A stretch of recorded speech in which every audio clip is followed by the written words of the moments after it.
5 സുന്ദരികൾ. December 29 തിങ്കളാഴ്ച മുതൽ എല്ലാ ദിവസവും രാത്രി 9:30 നമ്മുടെ സ്വന്തം സൂര്യ TV.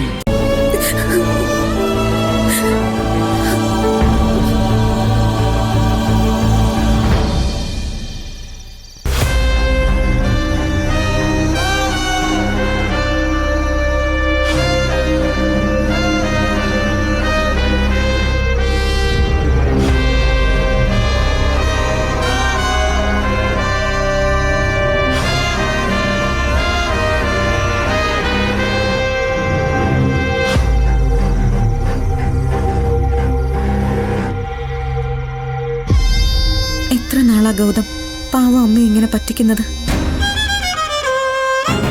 ആ പാവം ഇപ്പോഴും ഗൗതം ഒന്നും അറിഞ്ഞിട്ടില്ല എന്ന് വിശ്വസിച്ചിരിക്കുവോ? ഞാൻ ചെയ്യുന്ന സത്യം അണുവിട തെറ്റാതെ പാലിക്കുന്നുണ്ടെന്ന ആ പാവം കരുതിയിരിക്കുന്നത്. അതോർത്തിട്ട് എനിക്ക് സഹിക്കാൻ പറ്റുന്നില്ല.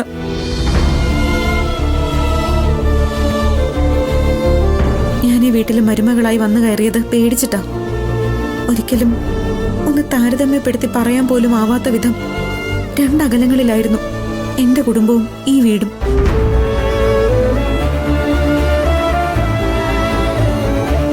ഇത് ഈശ്വരമംഗലം കുടുംബം. പേരും പ്രശസ്തിയും ആഠ്യത്വവും എല്ലാം ചേർന്നുള്ള ഇങ്ങനെ ഒരിടത്തേക്ക് ഒന്നുമല്ലാത്ത ഞാൻ വന്ന് കയറുമ്പോൾ ശരിക്കും അകത്തേക്ക് എടുത്തു വെച്ച കാലുകൾ പോലും വിറച്ചു. അന്ന് എനിക്ക് ധൈര്യം തന്ന് കൂടെ നിർത്തിയത് പാവം ഈ അമ്മയായിരുന്നു.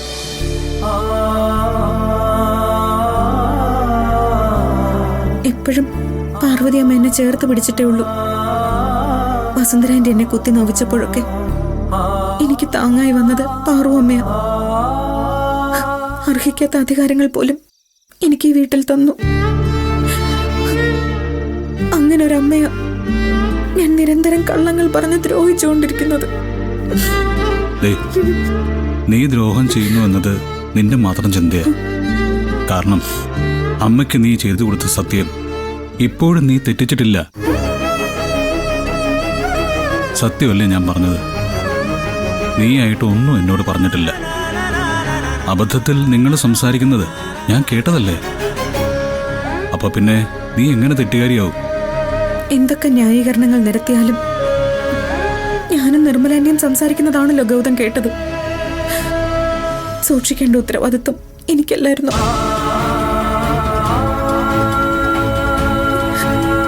എന്തോ എനിക്കിപ്പോ അമ്മയുടെ മുഖത്ത് നോക്കാൻ പോലും പേടിയാ. ഒരു തെറ്റുകാരിയെ പോലെ മുന്നിൽ ചെന്ന് നിൽക്കാനാവുന്നില്ല എനിക്ക്. നീ ആവശ്യമില്ലാത്ത കുറ്റബോധത്തിലാണിപ്പോ. അത് വിട്ടേക്കുന്നത്. നീ കരയാതിരിക്കേ. സത്യം പറഞ്ഞ ഞാനാണ് നിന്നോട് ക്ഷമ ചോദിക്കേണ്ടത്. എന്തിന്? നിർമ്മലാമ്മയാണ് എന്റെ പെറ്റമ്മ എന്ന് ഞാൻ തിരിച്ചറിഞ്ഞ നിമിഷം ഞാൻ നിന്നെ ഒരുപാട് വിഷമിപ്പിച്ചു. എന്റെ അരികിന്ന് പോലും ഞാൻ ആട്ടിയിറക്കി. അപ്പോ വേറൊന്നും ചിന്തിക്കാനുള്ള മനഃശക്തി എനിക്കില്ലായിരുന്നു. പതറിപ്പോയി ഞാൻ. പിന്നെ ഞാനിപ്പോഴും ആലോചിച്ചൊരു കാര്യമുണ്ട്. എല്ലാവരെയും സന്തോഷത്തോടെ കൊണ്ടുപോകാൻ വേണ്ടി നീ എത്രത്തോളം സങ്കടങ്ങൾ സഹിച്ചു എന്ന സത്യം. ഒരു ഭാഗത്ത് എന്നോട് സത്യം തുറന്നു പറയണമെന്ന് നിർബന്ധിക്കുന്ന എൻ്റെ പെറ്റമ്മ, മറുപക്ഷത്ത് ഞാൻ സത്യം അറിയരുതെന്ന് വാശി പിടിക്കുന്ന എൻ്റെ പോറ്റമ്മ. രണ്ടുപേരെയും സങ്കടപ്പെടുത്താതിരിക്കാൻ എല്ലാം ഉള്ളിലൊതുക്കി നീ അനുഭവിച്ച വേദനയെക്കുറിച്ച് ഞാൻ ചിന്തിച്ചില്ല. നീ കള്ളങ്ങൾ പറഞ്ഞതും സത്യങ്ങൾ മറച്ചു വെച്ചതും ഒന്നും നിനക്ക് വേണ്ടിയായിരുന്നില്ല, എനിക്ക് വേണ്ടിയായിരുന്നു. എൻ്റെ 2 അമ്മമാർക്ക് വേണ്ടിയായിരുന്നു. ഈ കുടുംബത്തിന് വേണ്ടിയായിരുന്നു. ഐ ആം റിയലി സോറി നിധി. കഴിഞ്ഞുപോയ കാര്യങ്ങളെല്ലാം കൂട്ടിച്ചേർത്ത് വായിച്ചു നോക്കുമ്പോൾ ഇപ്പോൾ ഒരു കാര്യം എനിക്ക് ബോധ്യമായി. നിന്നെപ്പോലൊരു പെണ്ണിന് മാത്രമേ ഇത്രയും സഹിക്കാൻ കഴിയൂ. വന്നു കയറിയ ഒരു കുടുംബത്തിന് വേണ്ടി ഇത്രയും പഴികൾ കേട്ടു. സത്യത്തിൽ എനിക്ക് നിന്നെക്കുറിച്ച് ഇപ്പോൾ അഭിമാനം തോന്നുക. ഇല്ല ഗൗതം, ഞാനിങ്ങനെ അധികമായിട്ടൊന്നും ചെയ്തിട്ടില്ല.